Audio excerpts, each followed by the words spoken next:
Todos os dias quando acordo, não tenho mais o tempo que passou. E é com esse destaque ao tempo e ao som do Renato Russo que eu inicio nessa terça-feira mais um debate, mais uma pergunta da semana do projeto Trabalho em Debate, coordenado pelos meus amigos, colegas, professores e juízes do trabalho, Danilo Gaspar e Rodolfo Pamplona Filho. Queridos, a pergunta que me incumbiu responder nessa semana é a seguinte: aplica-se ao direito do trabalho a teoria do desvio produtivo do consumidor, também chamada de teoria da perda do tempo útil, da teoria da perda da vida? Que bela questão. Para começar a responder essa questão, a gente necessariamente perpassa pelo exame do tempo. Exatamente.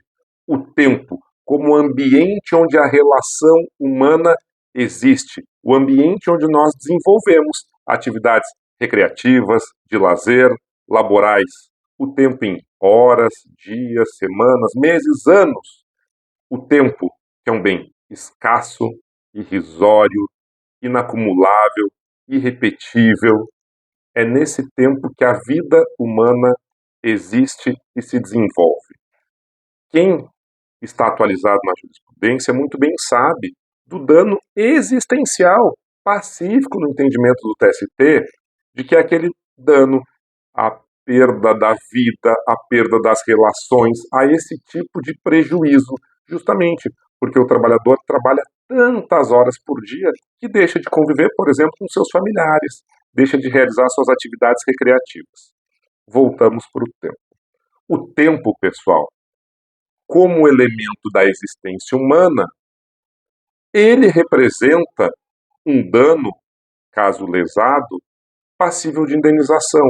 A existência é uma das facetas do direito da personalidade do Código Civil, prevista no Código Civil, tal qual o nome, a integridade física, a honra, a dignidade. O tempo, portanto, é um bem jurídico, protegido e que, se violado, deverá ser compensado.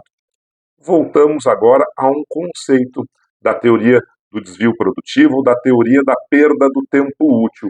O que é? Do que se trata?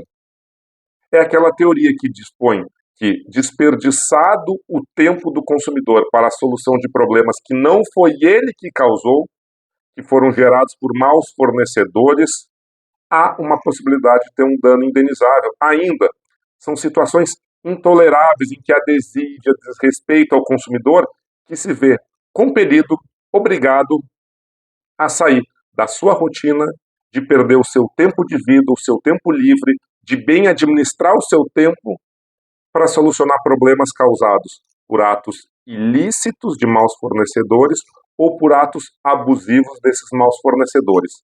É nesse ângulo, sob esses prismas, que se desenvolveu e se consolidou na Justiça Comum Estadual e principalmente no STJ a teoria do desvio produtivo. Vamos a um exemplo singelo, ou mais de um exemplo.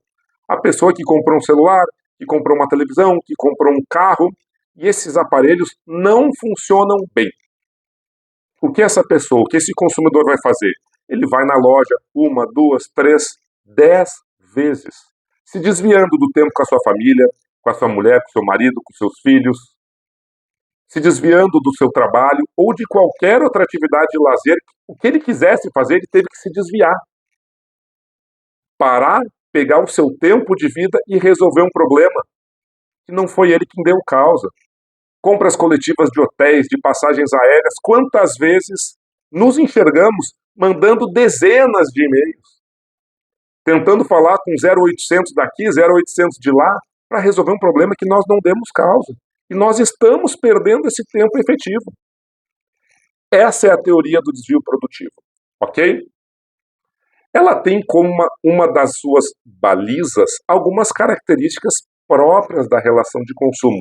E prestem atenção porque, nesse momento, a gente já vai fazendo a ponte para o direito do trabalho.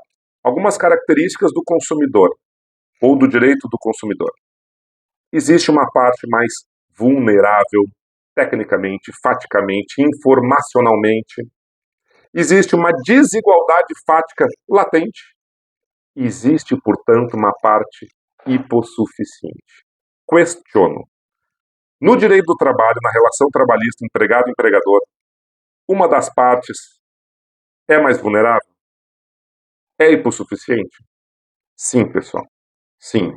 E com base, então, nesses princípios próprios do direito do consumidor, a jurisprudência trabalhista vem evoluindo e vem reconhecendo a aplicação dessa teoria do desvio produtivo ou da perda do tempo útil ao direito do trabalho. Há decisões de alguns regionais, TRT3, TRT7, por exemplo, TRT10, TRT15, TRT24, e aquele TRT que mais enfrentou a matéria até hoje é o TRT17, do Espírito Santo. Há vários julgados, várias aulas a respeito do Instituto. Convido a estudarem. E o TST, Fábio, tem decisão? Tem. O TST, pelas minhas pesquisas recentes, tem uma decisão de relatoria da ministra Kátia, em que ela enfrentou essa matéria e falou da jurisprudência, inclusive, pacificada do STJ. Vamos lá, Fábio, traduz esses exemplos de direito do consumidor para o direito do trabalho. Ótimo. Uma relação de trabalho, por exemplo, em que o trabalhador foi dispensado sem receber nenhuma parcela rescisória. Vamos pegar esse exemplo. O trabalhador telefonou, mandou WhatsApp, mandou e-mail, foi até a empresa, vejam, tudo antes de entrar com a ação judicial, o que eu chamo seara pré-judicial, tá? E tentou resolver o problema, falou com o RH, falou com o financeiro, falou com o dono da empresa, para tentar resolver um problema que não foi ele que deu causa, porque receber as parcelas rescisórias é um direito basilar seu. E depois de tudo isso ele não conseguiu. Que alternativa restou para esse trabalhador?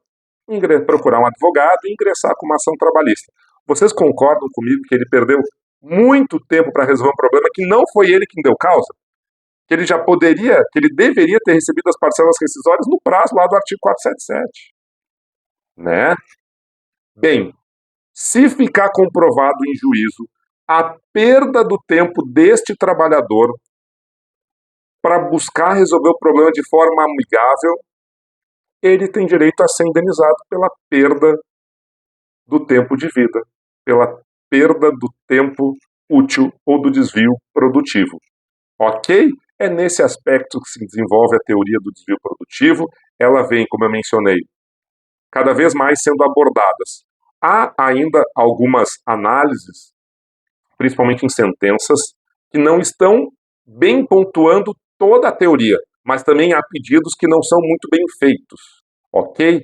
Eu relato e relembro que o TRT 23 e o TRT 18 têm várias sentenças a respeito, a maioria de improcedência.